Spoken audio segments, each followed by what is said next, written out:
सो है everyone, welcome back. तो इस वीडियो में हम देखेंगे ओवरलोडेड कंस्ट्रक्टर, जो कि हमने लास्ट लेक्चर में देखा था। कंस्ट्रक्टर के एक सिंपल स्ट्रक्चर को समझा था एंड बेसिक कंस्ट्रक्टर क्या होता है, कितने टाइप के कंस्ट्रक्टर होते हैं।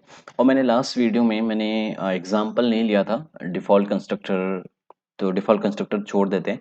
वेर आर्ग कंस्ट्रक्टर का मैंने एग्जांपल नहीं लिया। नो वेर आर्ग कंस्ट्रक्टर यानी कि non parameterize and parameterize constructor के मैंने एग्जांपल नहीं लिए थे, बस मैंने आपको वहाँ पे रफली समझा दिया था ऐसे ही। अब यहाँ पे हम एग्जांपल लेंगे। एग्जांपल लेने के बाद एग्जांपल लेकर हम पहले समझेंगे कि var arg method and no where arg method यानी कि parameterize and non parameterize constructor कैसे वर्क करता है, एंड देन हम समझेंगे ओवरलोडेड कंस्ट्रक्टर क्या चीज़ होती है। ठीक है, तो सिंपल हम अपने टेस्ट और जावा में आ जाते हैं। सिंपल सबसे पहले हम समझते हैं कि नॉन पैरामीटराइज यानी कि नो वेर आर्ग कंस्ट्रक्टर क्या चीज़ होती है। तो उसके लिए सबसे पहले हम यहाँ पे क्लास लेते हैं, इसमें हम क्लास टेस्ट बनाते हैं एक।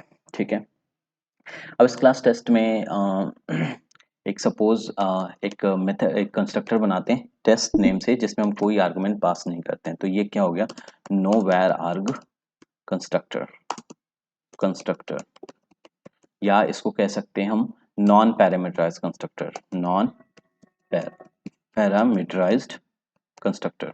तो इनमें से किसी भी नेम से आपसे आपसे ये क्वेश्चन किया जा सकता है। Non parameterized and no var arg constructor, दोनों में से कोई भी आपसे पूछा जा सकता है। ठीक है, ओके। सो ये कंस्ट्रक्टर बनाने से पहले मैं यहाँ पे एक वेरिएबल बना लेता हूँ, स्ट्रिंग नेम। ठीक है, and int age, name and age. Name का मैंने यहाँ पे एक इंस्टांस वेरिएबल बना लिया। ये क्या है, इंस्टांस वेरिएबल है, इंस्टांस वेरिएबल। ठीक है, तो हम इस एग्जांपल में हमें समझ रहे हैं कि नो वेर आर्ग कंस्ट्रक्टर कैसे वर्क करता है। फिर नेक्स्ट एग्जांपल में हम समझेंगे कि वेर आर्ग कंस्ट्रक्टर कैसे वर्क करता है। फिर हम नेक्स्ट एग्जांपल में हम समझेंगे कि ओवरलोडेड कंस्ट्रक्टर कैसे वर्क करता है। ठीक है, अब तक हमने थियरी पार्ट एंड कुछ कोडिंग पार्ट हमने डिस्कस किया था। अब हम थोड़ा सा प्रैक्टिकल पार्ट में आ जाते हैं। ठीक है, okay fine. So here default value हम यहाँ पे दे देते हैं। इस कंस्ट्रक्टर के अंदर आते हैं, क्योंकि हमने यहाँ पे स्ट्रिंग नेम में वैल्यू नहीं दी है। ठीक है, यहाँ हमने इनिशियलाइज नहीं किया। अब हम चाहते हैं जितनी बार ये टेस्ट क्लास का एक इंस्टांशिएट हो और ये टेस्ट कंस्ट्रक्टर इन्वोक हो, उतनी बार एक इस नेम में अलग अलग वैल्यू आए। ठीक है, ओके। तो सिंपल हम यहाँ पे दिस डॉट नेम में वैल्यू पास कर देते हैं जॉन। ठीक है, एंड दिस डॉट एज में वैल्यू पास कर देते हैं 25। ठीक है, ओके।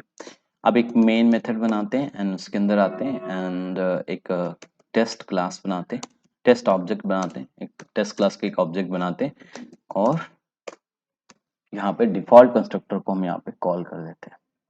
ठीक है, अब ये ऑब्जेक्ट किसका है, टेस्ट क्लास का ऑब्जेक्ट है, और यहाँ हमने किसको इन्वोक किया है, टेस्ट क्लास के डिफॉल्ट कंस्ट्रक्टर को इन्वोक किया है। ठीक है, इन्वोकिंग डिफॉल्ट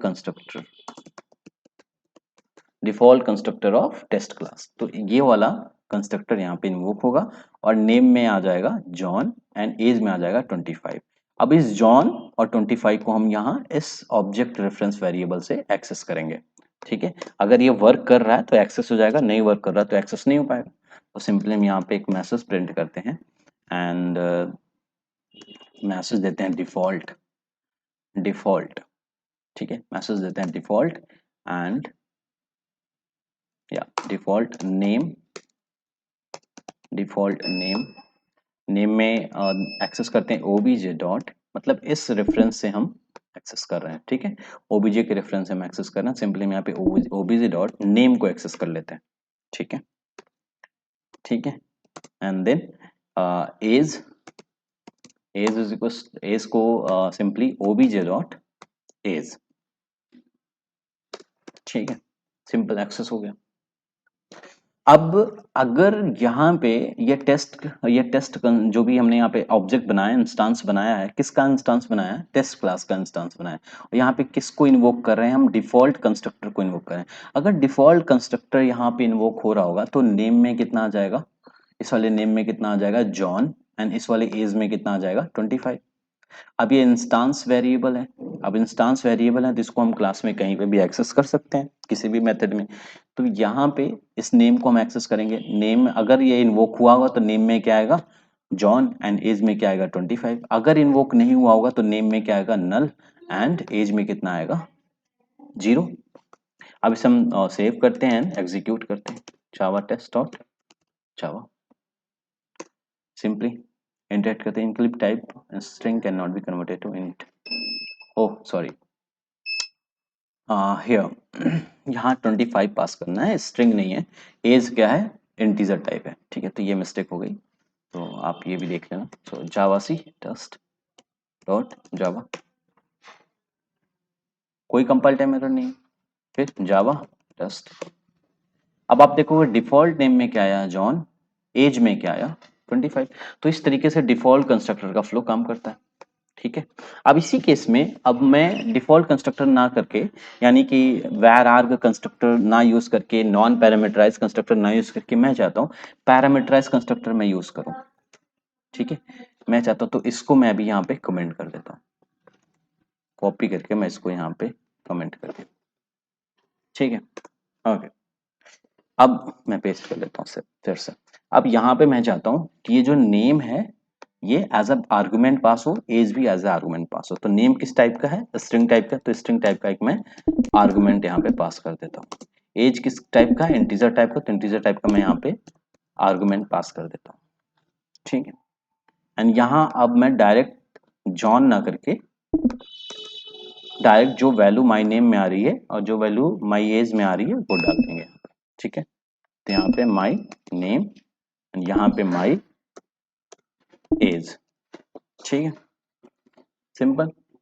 अब दिस टाइम जब हम यहाँ टेस्ट डॉट ओबीजे, यानी कि जब यहाँ इंस्टांस बनाएंगे टेस्ट क्लास का और कंस्ट्रक्टर को इन्वोक करेंगे, तो हम किस किस टाइप के कंस्ट्रक्टर को इन्वोक करेंगे, यहाँ पे हम यहाँ पे पैरामीटराइज कंस्ट्रक्टर को इन्वोक करेंगे। तो यहाँ पे हमें पैरामीटर पास करना पड़ेगा, तो हम यहाँ पे हम पैरामीटर पास करेंगे और पहले पैरामीटर में हम क्या देंगे, नेम देंगे। क्यों, क्योंकि पहले पैरामीटर में यहाँ नेम मांगा है, तो हम यहाँ पे पहला पैरामीटर में नेम देते हैं जॉन, एंड दूसरे पैरामीटर में कॉमा लगा के हम क्या देंगे, एज देंगे। तो दूसरे पैरामीटर में यहाँ पे एज दे देते हैं 25। अब यहाँ किस टाइप के पैरामीटर को यहाँ पे इन्वोक किया जा रहा है, पैरामीटराइज कंस्ट्रक्टर को। स्पेलिंग मिस्टेक होगी तो माफ करना। इन्वोकिंग पैरामीटराइज्ड कंस्ट्रक्टर, तो यहाँ पे पैरामीटराइज्ड कंस्ट्रक्टर इन्वोक हो गया। अब इन्वोक होते ही माई नेम में क्या आ गया, जॉन आ गया, एंड माई एज में 25 आ गया। अब माई नेम से जॉन उठा के मैंने नेम में डाल दिया, किस नेम में, यहाँ जो नेम है इस नेम में डाल दिया, एंड माई एज से एज उठा के मैंने एज में डाल दिया, ठीक है, ये हो गया। अब ऐसे में अगर ये इन्वोक होगा, ये डिफॉल्ट नहीं, अब ये क्या हो जाएगा, इसको कमेंट, इसको कॉपी कर लेते हैं एंड यहाँ पे पेस्ट करके, डिफॉल्ट ना करके इसको यहाँ से कमेंट कर लेते हैं। क्यों कर रहा हूँ अभी पता चलेगा आपको। पैरामीटराइज्ड, ठीक है। अब सेव करके से एग्जीक्यूट करते हैं एंड देखते हैं पैरामीटराइज का यहाँ पे कंस्ट्रक्टर इन्वोक हो रहा है कि नहीं हो रहा है। Parameterize name John and age 25। तो इस तरीके से पैरामीटराइज का कंस्ट्रक्टर फ्लो हुआ, इन्वोक हुआ, ठीक है। तो hope so no no where arg constructor and var arg constructor में डिफरेंसेस आपको समझ में आ गए, ठीक है। अब इस तरीके से यहाँ पे अगर फायदा क्या चीज है इसमें, अगर हम वेर आर्ग यूज कर रहे हैं, नो वेर आर्ग यूज कर रहे हैं, सपोज अगर नो वेर आर्ग यूज कर रहे हैं, तो यहाँ पे प्रॉब्लम क्या आती है, पैरामीटराइज की जरूरत क्यों पड़ी। तो अगर नो वेर आर्ग यूज कर रहे हैं, तो सपोज यहाँ पे कोई पैरामीटर नहीं देना, कोई पैरामीटर यहाँ पे हम नहीं देंगे। अब सपोज हमें एक ऑब्जेक्ट वन है, ये ऑब्जेक्ट वन, सॉरी ये ऑब्जेक्ट वन है। अब मुझे सेम एज इट इज एक और ऑब्जेक्ट चाहिए, है ना, मुझे एक और ऑब्जेक्ट चाहिए, तो मैं एक और इंस्टेंस बनाऊंगा टेस्ट क्लास का। तो मैं यहाँ ऑब्जेक्ट टू बनाऊंगा, न्यू न्यू टेस्ट। सपोज एक और इंस्टेंस चाहिए मुझे इसका, object two and object three and new test, है ना। मुझे तीन ऑब्जेक्ट चाहिए थे, पहला का नाम जॉन होता था, सपोज ये जॉन है, ये जॉन है, तो जॉन आया, अपना इंस्टांस बनाया। सपोज यहाँ पे एलिस आई, एलिस अपना इंस्टांस बनाई। एंड सपोज यहाँ पे कबीर आया, अपना इंस्टांस बनाया। लेकिन ये सब अपना अपना इंस्टांस बनाया, लेकिन डिफॉल्ट कंस्ट्रक्टर की हेल्प से बना रहे हैं। अब हर एक में जॉन, एलिस एंड कबीर के नेम एंड एज में जॉन आएगा एंड 25 आएगा। क्यों? क्योंकि डिफॉल्ट कंस्ट्रक्टर इन्वोक हो रहा है। ठीक है, बार बार यही इन्वोक होगा, बार बार यही नेम में आएगा, बार बार यही नेम में आएगा। अब मैं से एग्जीक्यूट करूं, टेस्ट डॉट जावा।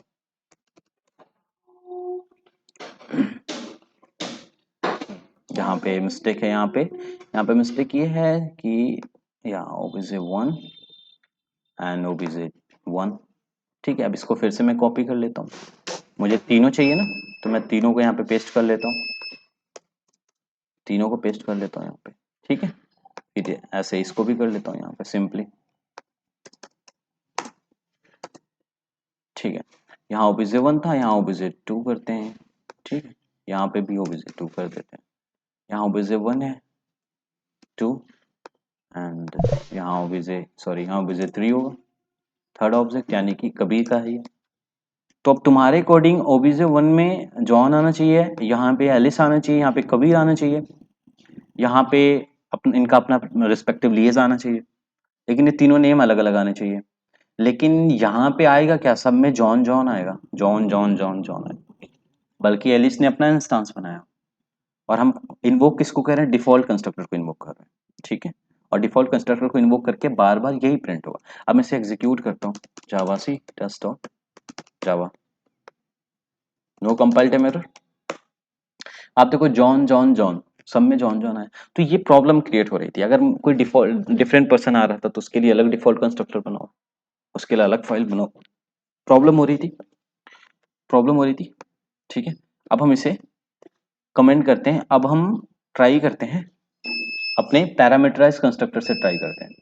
ठीक है, पैरामीटराइज कंस्ट्रक्टर से ट्राई करके हम यहाँ पे हर एक का जॉन आया तो जॉन का नाम यहाँ पे हम दे देते हैं एंड एज 25 दे देते हैं।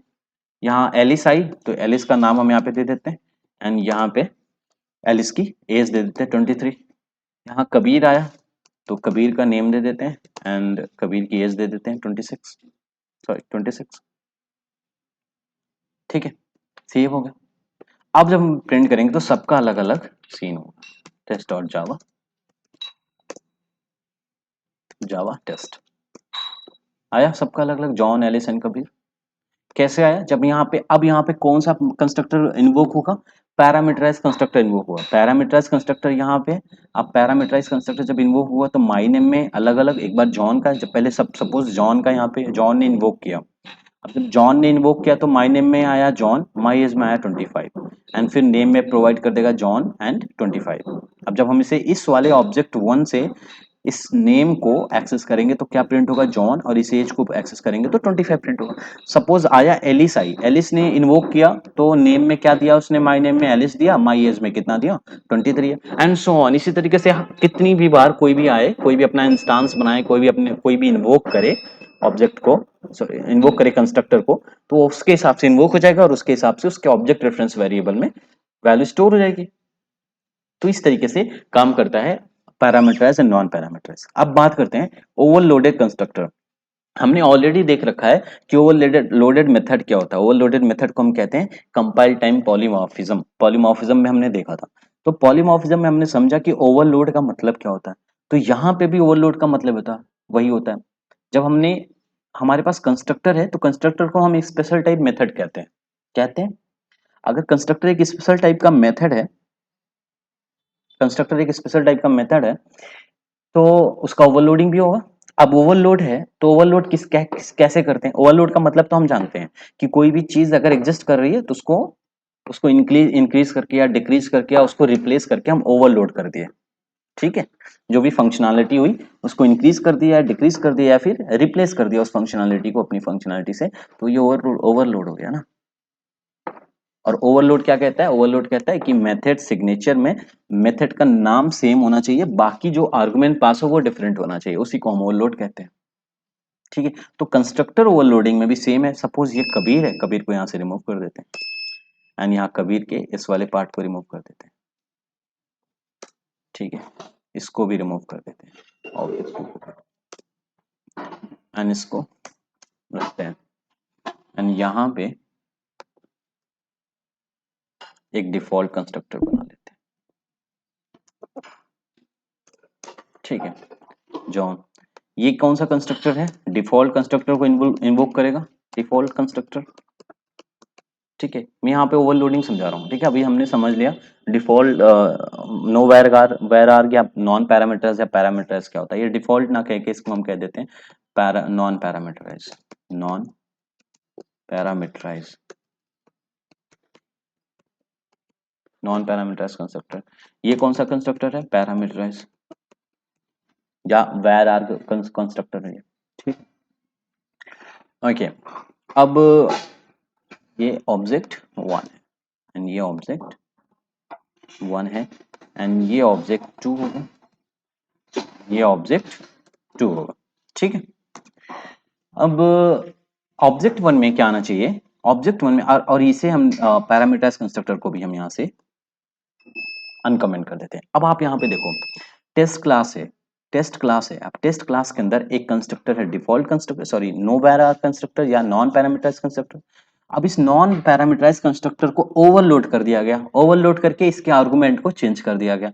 इसमें कौन सा आर्गुमेंट था? नो आर्गुमेंट, निल था, कोई आर्गुमेंट नहीं था। अब उसमें हमने इसकी फंक्शनैलिटी इंक्रीज कर दी, तो ये क्या हो गया? ओवरलोडेड हो गया, ओवरलोडेड कंस्ट्रक्टर, कंस्ट्रक्टर, ये ओवरलोडेड कंस्ट्रक्टर हो गया, है ना?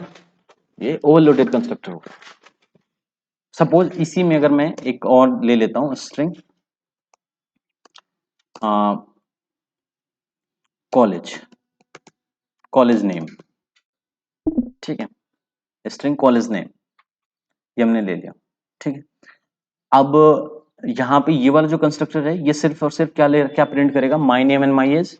मैं इसको कॉपी कर लेता हूँ, पूरा कॉपी कर लेता हूँ एंड यहाँ पे पेस्ट करता हूँ एंड मैं इसे ओवरलोड करता हूँ। अभी देखो, अभी जैसे मैंने ओवरलोड नहीं किया, ओवरलोड नहीं किया तो यहाँ पे दिखाएगा कि ये already existed, duplicate method test, है ना, डुप्लीकेट दिखाएगा।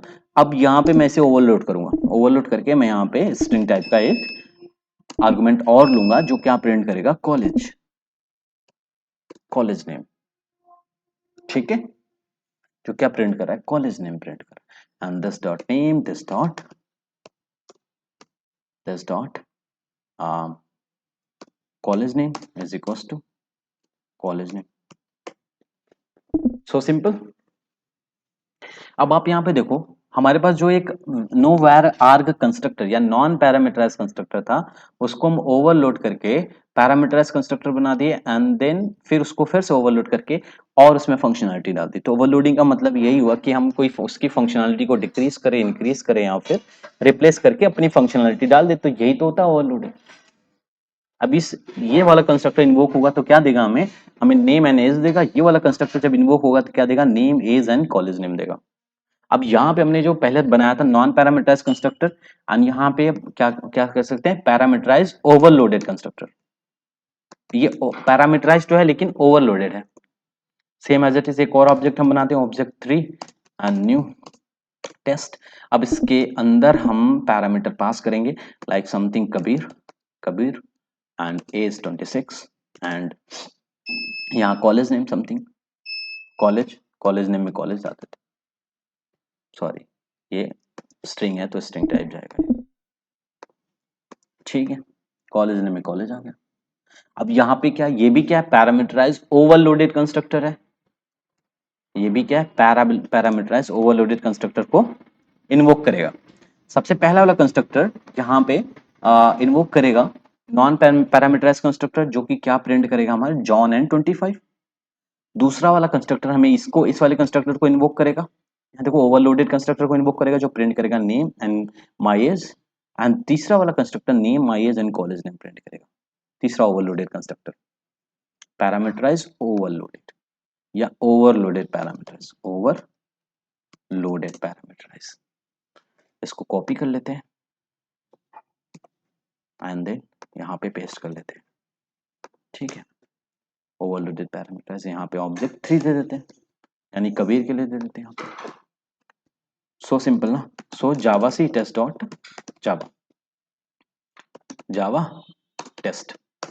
अब आप देखो यहाँ पे डिफॉल्ट नेम में क्या आया, जावा NH25। ओवरलोडेड पैरामीटर्स नेम में क्या आया, A Alice and age 23। And overloaded parameters constructor में क्या आया, कबीर एज एंड 26। अच्छा यहाँ पे मैंने प्रिंट नहीं किया है, प्रिंट कर सकते हो यहाँ पे, चाहो तो एक्सेस कर सकते हो यहाँ पे, है ना। यहाँ पे एक्सेस कर लो, कॉलेज, कॉलेज, ठीक है, कॉलेज, यहाँ पे एक्सेस करो, OBJ3 डॉट, देखो कॉलेज नेम आ रहा है, कॉलेज नेम डाल दो। So simple, so simple. Java C test dot Java, no compile to error, Java test. आप देखो कॉलेज नेम आया। So simple. तो ये था ओवरलोडेड कंस्ट्रक्टर। कंस्ट्रक्टर को, कंस्ट्रक्टर में भी ओवरलोडिंग होती है। क्यों होती है? क्योंकि कंस्ट्रक्टर भी एक स्पेशल टाइप का मेथड होता है जो दो रूल फॉलो करता है। पहला रूल क्या है कि जो कंस्ट्रक्टर का नेम होना चाहिए वो क्लास के नेम की तरह होना चाहिए, और कंस्ट्रक्टर जो स्पेशल टाइप का मेथड है वो कोई भी रिटर्न टाइप रिटर्न नहीं करता है। That is so simple. इसमें ओवरलोडिंग कॉन्सेप्ट हमने समझ लिया, ठीक है।